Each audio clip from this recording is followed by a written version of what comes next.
Welcome back to an episode of Let's Build Twitter. We're on episode 85. In this episode, we work on being able to verify that a user that's trying to log in actually exists. We start by modifying our Java code to search the database for a user by either their username, email, or phone number, followed up by setting up the ability to send the credential to the backend using an async thunk, dispatched from our login modal 1, wrapping up by setting up the modal content to switch whenever that user is found successfully. As always, I'm Ethan on Koder, and let's hop straight into development. Before moving on to the next step, I do want to do a small refactor inside of our modal. So modal CSS, and inside of the modal top, we're going to change the min height from 80 to 40. It's a little bit big. You're probably not going to see much of a difference here, but it's going to add a little bit more space to this whole area, and it's just going to work just a little bit better. Now we can go ahead and move on to being able to log in the user and all that good stuff. So we need to actually jump over to our Java code real quick. And inside of our Java code, we need to go into our repositories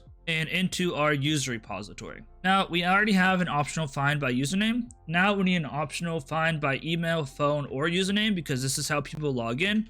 So we're going to say optional, and we're going to say application, user, and we're going to say find by email or phone or username. Unfortunately, you have to pass all these in. So we're going to say string email, string phone, string username. It kind of stinks you have to do it like this, but it is what it is. And from here, what we can go ahead and do is we can go ahead and create a new package, and I'm going to call this DTO. So new package, and I'm going to call this DTO or data transfer object. And that did not do what I wanted. Terrific. You love to see it. Let me delete this. And new package. I don't know what the heck happened there. New package. com.twitter.dto. There we go. And then inside of DTO, we're going to make a new class. And I'm just going to call this find username DTO. Eventually, I might go back through and do like a user DTO and stuff. But this is just kind of a couple things. So firstly, a private string email. Then a private string phone, and then a private string username. I'm gonna go ahead and right click source and generate getters or actually generate constructors. And why is it missing? I never saved it, so we'll go ahead and try again. Source, and we'll generate constructor using fields. We'll do a no argument. We'll do an all argument. So again, source, generate constructor using fields, an all argument, and we'll do getters and setters in a two string for the heck of it. Generates our getters and setters for everything. If you guys wanted to use long block, you could, but it is what it is. And then finally, we'll go ahead and generate a two string just for the heck of it, and looks good. I'm going to clean this up a little bit, add some spacing just so we can read it a little bit better. Not that it matters, but it annoys me a little bit whenever spacing isn't nice. So our find username DTO is good to go, and we can now go ahead and go into the user service to get this user. So now in our services and our user service, down under this stuff, we can just go ahead and, these are all public, that's fine. We'll go ahead and say public verify, and this is actually public string verify. We're going to call this user name, and this is going to take in a find username DTO, and this is when we call credential. From here, we're going to go ahead and say application user is equal to user repo dot find by email or phone or username, and then it's going to be credential dot email or get email, and it's going to be credential dot get phone, and then finally it'll be credential dot get username. And the way that we're going to set this up is inside of our and let me do this inside of our front end. We're going to set it up so that Some of these are going to be empty strings or null, and then the other ones are going to be filled out. That way we know. Then we're going to say or else row. And we're going to throw a user does not exist exception new.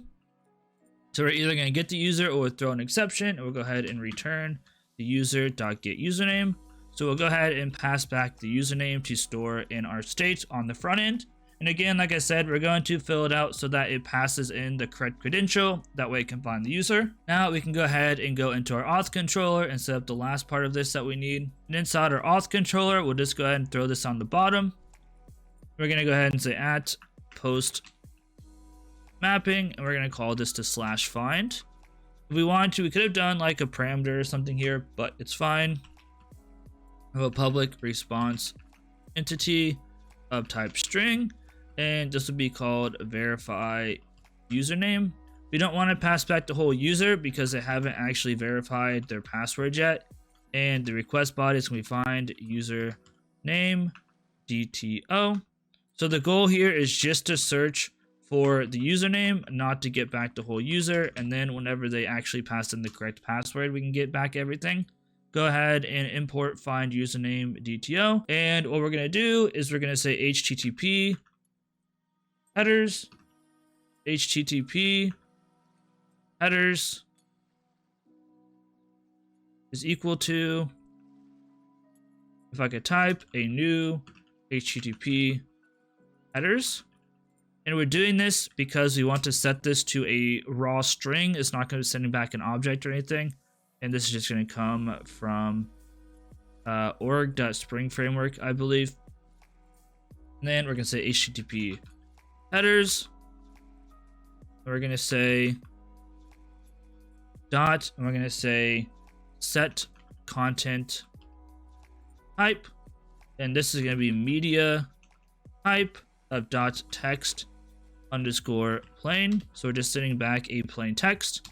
And then we can go ahead and say our string username is equal to user service dot, and we're going to say verify username. We pass back that credential, and then we'll go ahead and return a new response entity of type string. If I could type, that'd be cool. And I'm on the struggle bus today. We're going to pass back the username, and we're going to pass back HTTP status of OK. And if this doesn't work properly, it's going to throw like a 400 or something along those lines because we have that handler set up for us. So we'll either find the user or we'll go ahead and throw an exception and handle that exception. This should be all that we need for our backend, so we can hop back into our front end to do a little bit of work to use this. We're going to hop into our user slice. So let me go ahead and open up our user slice. We don't need the modal anymore. We need to find our Redux slices and user slice. So the first thing that we're going to want to go and do is add in a username to our user slice state. So I'm just going to put it under here, username string. So this is just going to be the username that we found, and our username is going to be empty to start. And then we can also use this to do some other searching and things later on. And then we're also going to go ahead and make a new interface. And I guess I'll put this above the initial state just to make things nicer.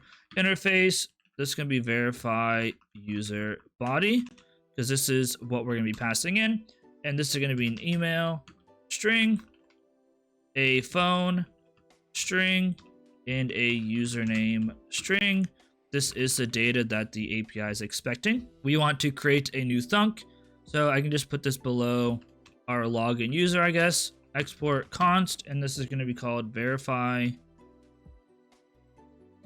user name, and this is going to be equal to create async thunk. And in here, I'm just going to say user/username. It probably could be user/find, but whatever. We're going to have our async and our body. And this is going to be a verify user body. And then we're going to have our thunk API as well. From here, what we can go ahead and do is we can try, and we can go ahead and try to say const request is equal to await our Axios.post. We're going to post to http://localhost:8000/auth/find. We're going to pass in that body to send back, and then we're going to return our rec.data. Otherwise, we'll catch any exceptions that occurs or any errors that occur, and we'll just return thunk API.reject with value, or we pass that E on. And we need to add our cases now. So we'll go ahead and add a case below here. This is a little bit of a mess. So builder dot add case, and this is going to be for verify username dot, and we'll say fulfilled, and we'll have a state and an action as we normally do. Make our callback, and all we're going to say is state is equal to state comma username is going to be action.payload.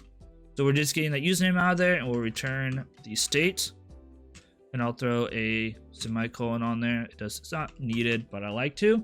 And then while we're pending, we'll have a builder dot add case, and this will be verify username dot pending. And this isn't required, but I'm going to add it here just to get rid of the error that we're going to set. So in this case, we're going to say state is equal to state, and we're going to say error is false, because it might be set to false in a previous request. So we want to make sure that we go ahead and return that back to the previous state. And finally, we'll have a builder.add case for verify username.rejected. And we'll have our state and our action. And here, what we'll do is we'll go ahead and say state is equal to state, and we'll say error is now true. So if something went wrong, we'll go ahead and set the error to true and return the state. I don't know why it keeps doing that. Return state, and I believe that should be good. So basically what's going to happen is whenever we're pending, we'll make sure we set error to false. That way it's not erroring anymore. And then whenever we fulfilled, we'll go ahead and set that username so we can know that we found the user. Otherwise, if we don't find a user, we'll go ahead and notify them. So that should be good for the user slice for the time being. We can go ahead and hop back into login form 1, grab our use dispatch and whatnot, and actually set this up to send over the request. So back in login form 1, at the top, we're going to go ahead and grab use dispatch, root state, app dispatch, and all that good stuff. So up here, we'll say import, and we're going to go ahead and say our app dispatch and our root state. And we'll also import our use dispatch and our use selector. And then we also need to import our verify username from the slice as well. So that's good to go. At the top of our function, we'll go ahead and say const state is equal to use selector, and this is going to go to state : root state, and we're going to return state.user. We don't care about register in this point. We're going to have a dispatch is equal to use dispatch. And we're going to say that this is a app dispatch type. And do that. And then finally, we're going to have a const credential. So I need to also import use state here. So use state. We're going to have a const credential and a set credential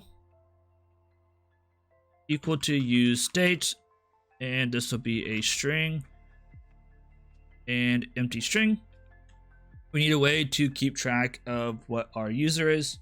And finally, we need a couple of functions. Const handle change. This is going to take in an e react.change event from an HTML input element, and this will return void.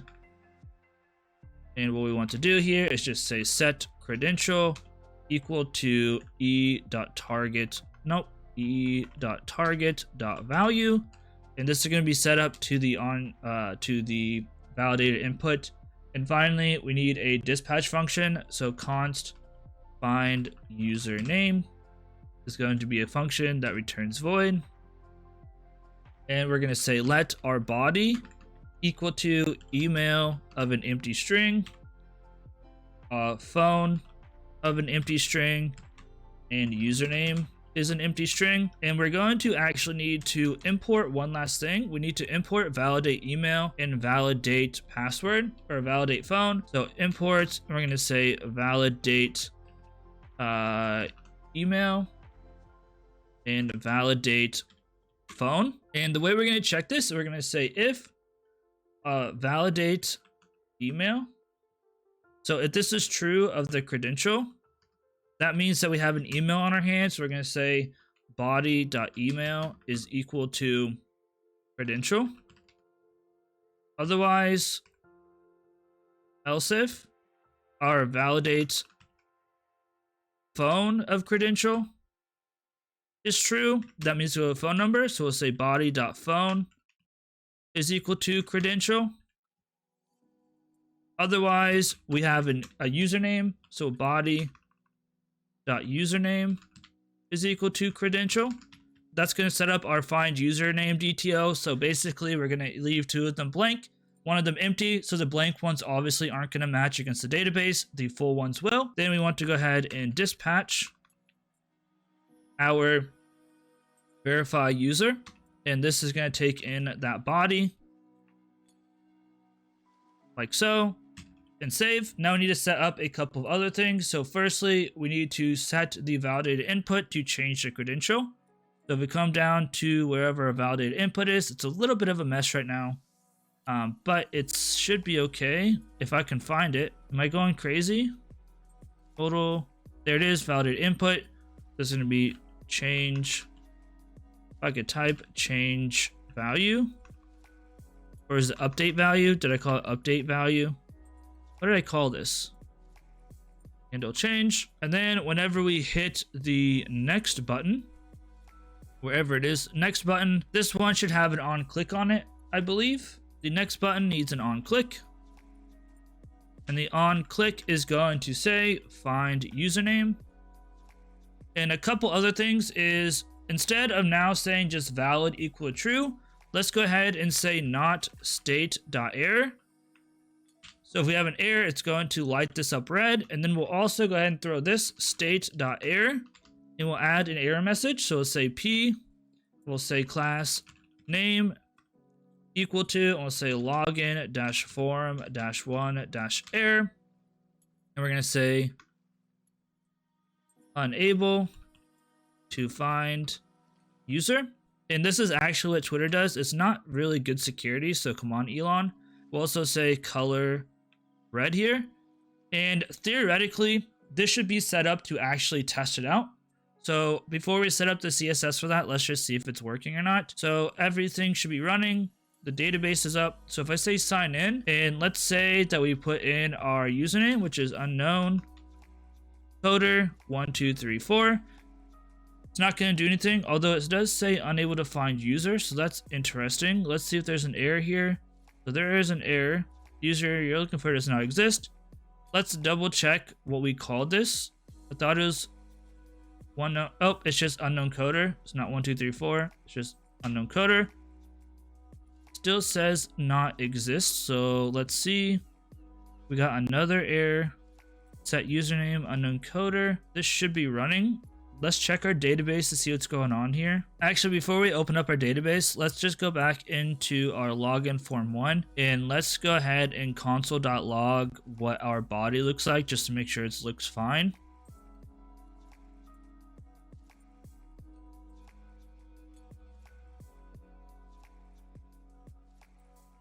So console.log our body, come back in here, inspect the element. Things are gonna be broken for the time being, but console. Oh, we got an Axios error 404. Okay, actually that's fine. A non-serialized value was detected. Sign in. We'll say unknown coder. And that one worked, I think. So I'm not sure what was going on. Maybe I typoed something. I could have typoed something, but that looks good. And if we put email, I don't remember what the email is. Let's double check. So the email is unknowncoder@mail.com. This should also work. We don't have a phone number, so I can't test a phone number. Let's paste in unknowncoder@mail.com. That one works. And if we put in an incorrect thing like unknown, it says error. If we put back unknown coder, it gets rid of it. So I must have typoed something. I'm just silly, but that is working as expected. So now let's go ahead and CSS that ugly broken error form. So this is going to be pretty simple. If I come back into login form CSS, .login-form-1-error, and we'll just say a margin of 0. We'll say a font dash size of 13 px. We'll have a font dash weight of 300. We're gonna have a margin dash left of 10 pixels and a margin dash top of 5 px. And save that. And let's go ahead and try to crash this again. So we'll put unknown in there again. There we go. Looks a little bit nicer. Put unknown coder back in there. Hit next. And then what we wanted to go from here is go ahead and make it go to the next part. We can also probably go ahead and get rid of this login bottom for the time being, but it is what it is. Since this is looking good, let's hop back into our login modal and set it up so that we can actually display the next page. So in login modal, what we want to go ahead and do is we want to pull in the use selector. So let's go ahead and do that. I'll just do it here. Import use selector. We also need the app state, so import the root state, and let's go ahead and set up our use selector. So const state is equal to use selector, and then we're gonna have our state, which is root state. No, don't do that. Root state, and we'll go ahead and say state.user. That's what I'm worried about. So in this case, the top is fine. However, with the content, we want to say state.username. So if we have a username, we're going to actually show login form 2. So this should be login form 2. And then if we have a username, state.username, we are going to have a different div for the other one. So if this, we're going to have a login form button, login form 2 button. Otherwise, we don't have any content on the bottom of this, so we're going to go ahead and say nothing. So now what we can go ahead and do is open this back up, and right now you see login form 2. If I refresh, let's make sure this is working. So we open this, we put in, for example, unknown coder. That's my username. We should find a username with that. Hit next, and now it takes us to the login form 2, and everything's working kind of as we expect it to. Unfortunately, that's going to be it for today. If you guys enjoyed, please stick around for the next episode by hitting that subscribe button. You'll know exactly when it comes out, especially with that bell icon. If you did enjoy the content today, please sure to leave a thumbs up. If you did enjoy it, leave a thumbs down. Either way, it helps out with the algorithm all the same. And finally, if you have any suggestions or feedback for me, make sure you leave a comment down below. With that being said, I appreciate you all for watching. Stay tuned for the next episode. Peace out, guys, and I'll see you in the next one.